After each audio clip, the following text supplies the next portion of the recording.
Hello, welcome to silver tarot. मेरा नाम करुणा है और आज हम सीखेंगे येस और no interpretation in tarot cards. Tarot cards एक बहुत ही ब्यूटीफुल टूल है अगर आपको बहुत ही क्रिस्प और स्ट्रेट फॉरवर्ड आंसर चाहिए, जब आपको बहुत ही जल्दी से कुछ डिसाइड करना है और आपके पास कुछ गाइडेंस के लिए नहीं है, तो ये एक बहुत ही अच्छी एनर्जी टूल है। आपकी एनर्जी सेंस करके ये आपको डायरेक्शन दे सकता है कि इस डायरेक्शन में चलेंगे तो आप ये चीज़ें एक्सपीरियंस कर सकते हैं। हम सबकी एनर्जी, हम सबके थॉट्स हर टाइम बदलते रहते हैं। कई बार ये एनर्जी बहुत ही वीक होती है, बहुत एक्टिव स्टेट पे होती है और समटाइम्स ये एनर्जी फेड हो रही होती है। तो तीनों ही टाइम पे एनर्जीज़ का चेंज होना ये टैरो के अलावा कोई और सेंस नहीं कर सकता है। इसीलिए जब हम लाइफ के इम्पॉर्टेंट डिसीजंस टैरो के थ्रू लेते हैं तो बहुत ही ब्यूटीफुल डिसीजंस लेके आप अपनी लाइफ में अच्छे अच्छे काम कर सकते हैं। फॉर एग्ज़ाम्पल आज हम कुछ क्वेश्चंस लेके सीखेंगे। जैसे मान लीजिए किसी ने क्वेश्चन किया कि क्या मेरी शादी इस साल हो सकती है, तो लवर्स का कार्ड मान लीजिए रीडर के पास आता है तो डेफिनेटली उनके पास बहुत सारी चॉइसेस आएंगी और इन चॉइसेस में वो अच्छे तरीके से चूज़ करके एक अच्छे लाइफ पार्टनर को अट्रैक्ट कर सकते हैं। लेकिन यहीं पे अगर डेविल का कार्ड आ जाता है तो नेगेटिव वे भी नहीं है। ये भी एक स्ट्रॉन्ग और डीप कमिटमेंट को दिखाता है, एक ऐसा कमिटेड रिलेशनशिप जहाँ पर किसी ना किसी वजह से आप एक दूसरे से बंधे हुए रहेंगे। तो मैरिज को ये भी इंडिकेट करता है, बट किस तरह की मैरिज होगी इसके लिए आप सेकंड स्प्रेड में या सेकंड क्वेश्चन के थ्रू जो कार्ड आएगा उससे आप इंटरप्रिटेशन निकालेंगे। बट येस और नो क्वेश्चन में yes, it is giving a positive signal, उस पर्सन की शादी ज़रूर हो जाएगी। मान लीजिए इसी जगह अगर हमारे पास 3 ऑफ स्वॉर्ड्स का कार्ड आ जाता है, ये नेगेटिव इंडिकेशन है कि बात नहीं बनेगी, किसी ना किसी तरह का मिसकम्युनिकेशन रह जाएगा, बातचीत ढंग से नहीं हो पाएगी, डिलीवर नहीं हो पाएगी, इस वजह से शादी नहीं हो पाएगी। बट यहीं पे पेजेस आ जाते हैं जब, तो पेजेस इनिशियल बिगिनिंग्स को दिखाते हैं कि बातचीत शुरू हो जाएगी बट अंत तक पहुंचेगी नहीं होगी, सेटलमेंट होगी नहीं होगी, वो ये प्रॉमिस नहीं करते। तो शादी होने की बातचीत ज़रूर शुरू हो जाएगी, बट शादी होगी या नहीं होगी इसके बारे में ये कार्ड इंडिकेट नहीं करता।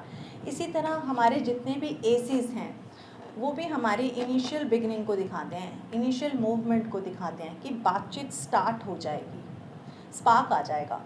बट ये कमिटमेंट में बदलेगा या नहीं बदलेगा वो ये कार्ड इंडिकेट नहीं करता, इसलिए ये स्ट्रांगली येस नहीं बता रहा है इस क्वेश्चन में।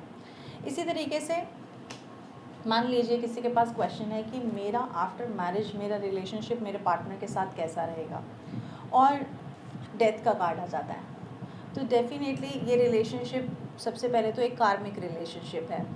वन ऑफ द पार्टनर में feel difficulties in maintaining the relationship. ये पार्टनरशिप में पेंस को दिखाता है, किसी तरह की तकलीफ़ को दिखाता है। एक पार्टनर को पूरे तरीके से बदलना पड़ेगा तभी ये मैरिज सस्टेन कर पाएगी। तो लाइफ इतनी इजी नहीं है आफ्टर मैरिज, ये स्ट्रॉन्ग इंडिकेशन है। अगर ये क्वेश्चन आता है कि क्या ये मेरी मैरिज इस साल हो जाएगी और जस्टिस का कार्ड आ जाता है, अब यहाँ पे कंफ्यूजन है कि हम इसमें येस बोलें या नो बोलें। जस्टिस का कार्ड हमेशा ये कहता है कि आपने अगर कुछ सीड बोए हैं तो आपका रिज़ल्ट आपको मिलने वाला है। तो अगर आपने अपना लाइफ पार्टनर ढूंढने के लिए कुछ मेहनत की है, कुछ लोगों को बताया है, कुछ आपने पब्लिकेशंस में अपना नाम दिया हुआ है, तो डेफिनेटली आप अट्रैक्ट कर रहे हैं। लेकिन अगर आपने किसी तरह का एफ़र्ट ही नहीं किया अपने पार्टनर को पाने के लिए, तो जस्टिस नो भी बता रहा है कि नहीं, आपको पार्टनर नहीं मिलेगा। तो जिस तरह के कर्मास आपने किए हैं आपको उसके फ्रूट्स मिलेंगे, ये कार्ड ये स्ट्रांगली इंडिकेट करता है।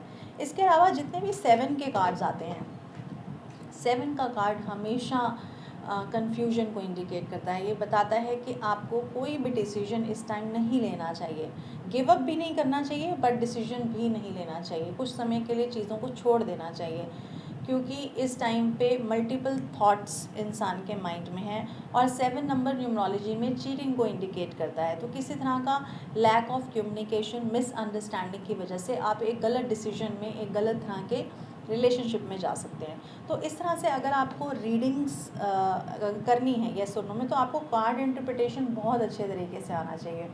जैसे मेरे पास 2-3 दिन पहले एक कॉल आया था एक लेडी का कि she was expecting her periods, उसको अपने पीरियड्स नहीं हुए थे। तो मैंने जब उसका टैरो किया तो I got the tower card. Tower card वैसे एक नेगेटिव कार्ड है, बट क्योंकि ये मार्स का कार्ड है और ये सडन आउटबर्स्ट को दिखाता है, तो यहाँ पर मैंने उसको येस में आंसर दिया कि हाँ, आप पीरियड्स इस वीक में, कमिंग मंथ में, वीक में एक्सपेक्ट कर सकते हैं, क्योंकि ये सडन आउटबर्स्ट का कार्ड है, सडन आउटबर्स्ट ऑफ एनर्जी। तो इस तरह से कोई भी कार्ड नेगेटिव नहीं है, कोई भी कार्ड पॉजिटिव नहीं है। किस तरह से आप क्वेश्चन करते हैं उस तरह से डिपेंड करता है टैरो आपको क्या गाइडेंस देना चाहते हैं। अगर आप इस तरह से और लेसन्स लर्न करना चाहते हैं टैरो के रीडिंग के लिए, तो do subscribe my channel. Stay blessed. Thank you.